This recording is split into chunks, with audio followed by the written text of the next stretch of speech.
Okay, Q&A video. It's finally ready to go and get this thing done. For anyone who missed out on submitting some questions, feel free to leave them in the comments for this video. I do want to do a video like this in, a couple months' time again, because it's pretty fun, and you guys really did pull out all the stops on some of these questions. Like, I had to really think about it. So, we'll go through each one now, and no particular order. We'll just go through whichever one comes up first for me, and hopefully I'm able to answer them all to your satisfaction. But yeah, without any further ado, let's just jump into it.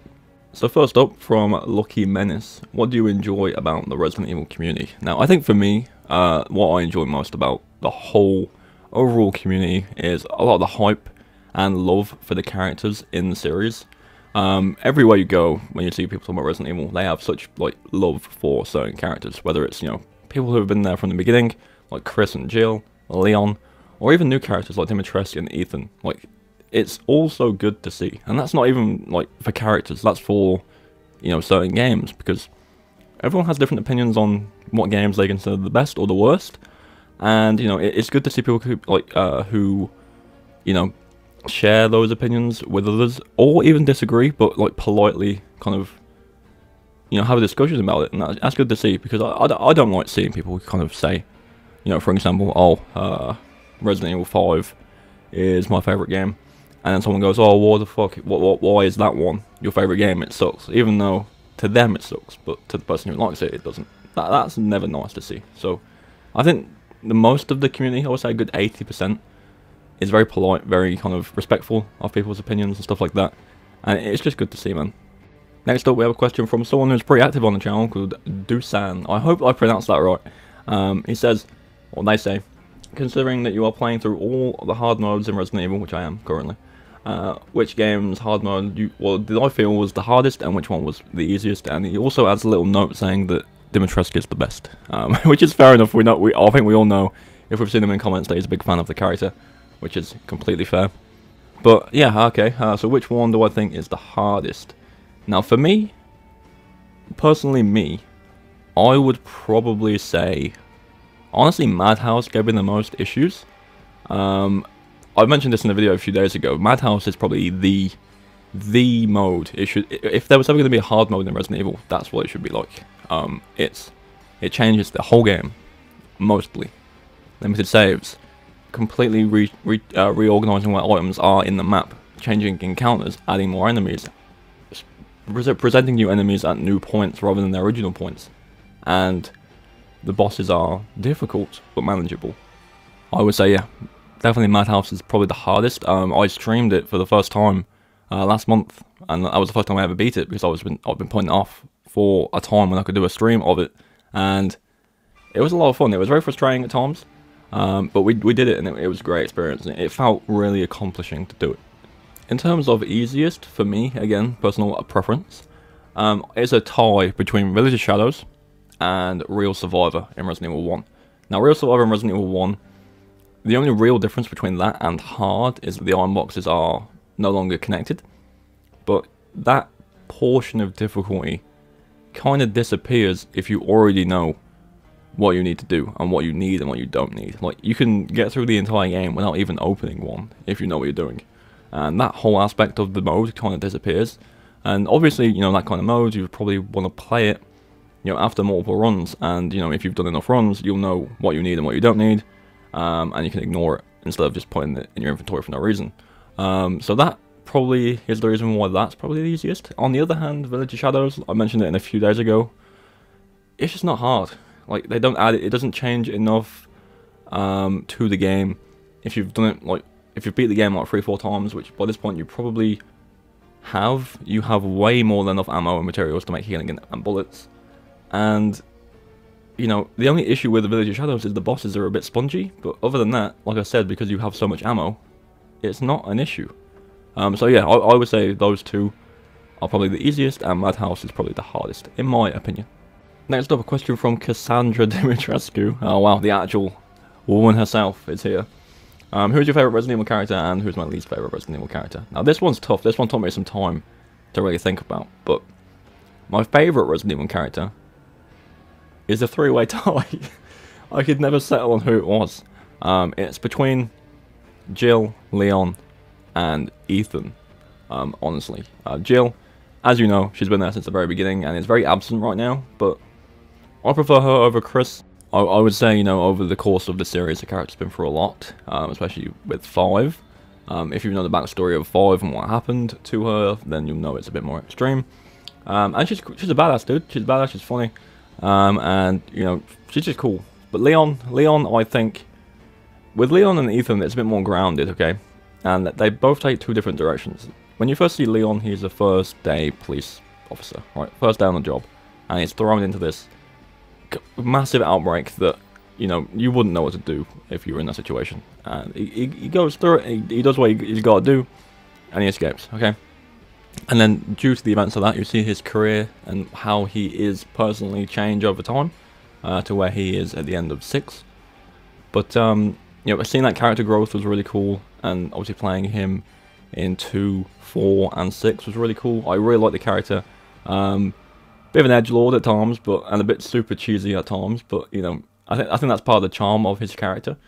But with Ethan, it's the same thing, except, you know, with Ethan, he's not a police officer. He's not a special tactics member. He's not a member of a special tactics squad, you know? Like, he's just the dude who was thrown into this shit unintentionally. And, you know, he suffers the consequences for it, you know? He dies for his family, and that's a mad respect, you know?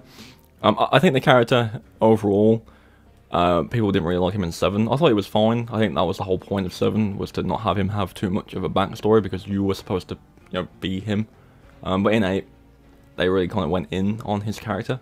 And I think, you know, the character you see in 8, and what he does in 8 is just, you know, it's pretty inspiring. So, Ethan is way at the top, probably for me, as well.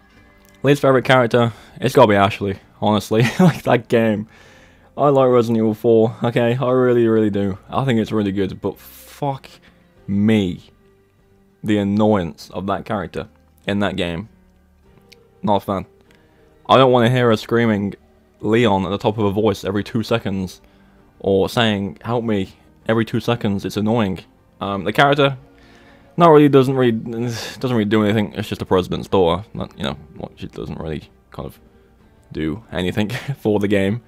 She's literally the reason you're there, and that's it. But, you know, having her with you in the game is kind of annoying. But, you know, that's just my own, you know, opinion. I don't really enjoy that aspect of 4 very much. Next question comes from Sheriff Bader, I think. I am really sorry for these pronunciations, but they ask, you know, and it's a good question. You know, how would I feel about the series being rebooted completely and they start from scratch again, way back to Raccoon City and Umbrella and Stars and stuff like that? I think that would be an interesting move for sure. I think if they were to reboot the entire thing, I would say probably use new characters, remake a story with new characters instead. I don't know how people would feel about it, to be honest. I think where 1, 2, and 3, and any spin-offs, you know, between those stand, is probably to most people the prime of the story. I think rebooting it would kind of be a concern. He also goes on to say, you know, if it was more horror and it was more open-worlded, so kind of like how Village works, but you're in Raccoon City, and stuff like that. It's definitely a good idea, like, for sure. I would love a game, even if it's not a reboot, I would love a game that takes place in Raccoon City again, and the map's a bit more freely explorable. That would be really cool. Do I think the series could be rebooted? In a way, they kind of did already reboot it with 7. I do believe 7 was kind of a soft reboot for the series after 6. It really did take it back to where it was originally. But I don't think they'll restart the story over, personally. I think it's come too far now, and there's too many different, you know, too many different plot lines that go separate to the main line. That it would be a bit of a mess to have kind of an old storyline that was never really finished, and then a completely new one as well. But the idea is pretty interesting. Next up from Solid Squirt. What aspects of Village do you think will play a role in the 4 remake? Now here's the thing. Okay.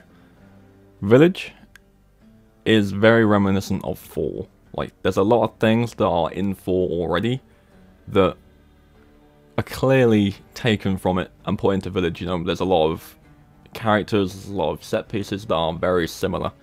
Just for an example, The opening of the game, where you have to survive the Lycans, is in Resident Evil 4. The Merchant is in Resident Evil 4. There is someone of a particular height in a castle in both games, whether it's a really small guy, like Salazar, or a really tall woman, like Dimitrescu. They're literally opposites, and they live in a castle. There's a factory/industrial part at the end of the game, Island in 4, factory and village, and there's the attach case. You know?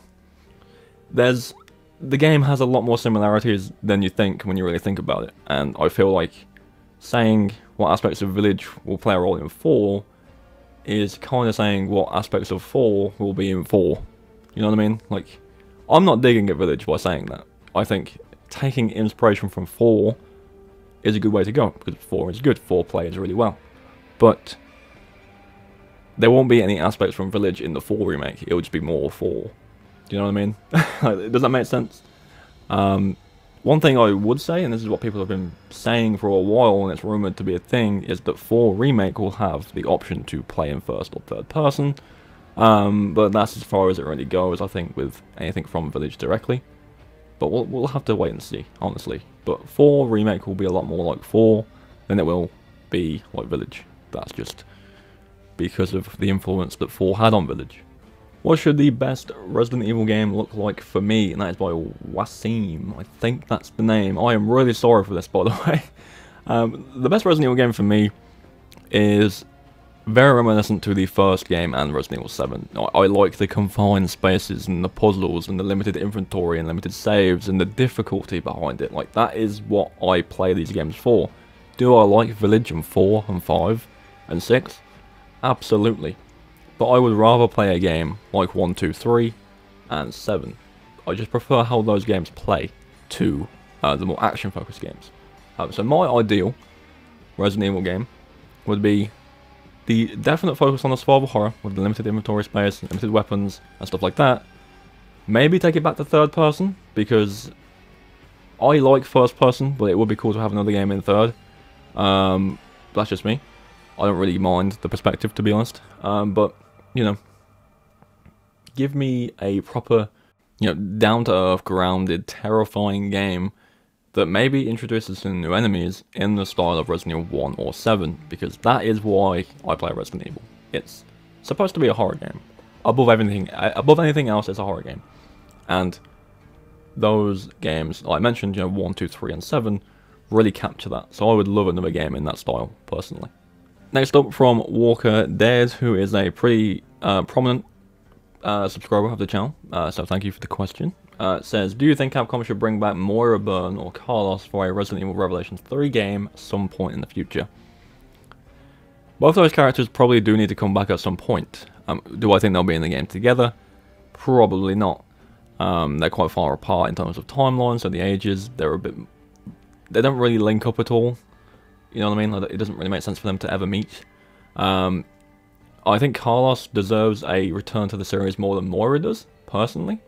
I wasn't a massive fan of Moira's character in Revelations 2, but I love Carlos. I think he's great, and he does need to come back.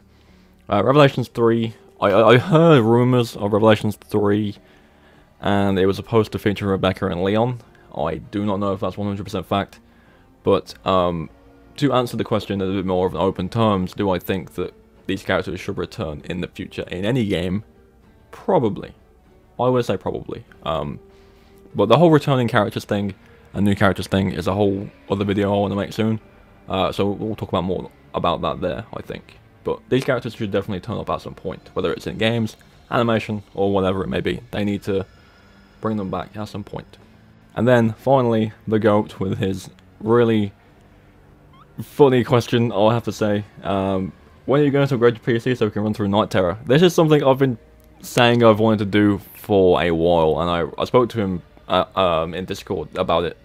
And I really do want to play a lot of Resident Evil mods, and, I follow them all the time. I think they're really cool, but I don't have a powerful PC. I don't play on PC, I'm not a PC gamer.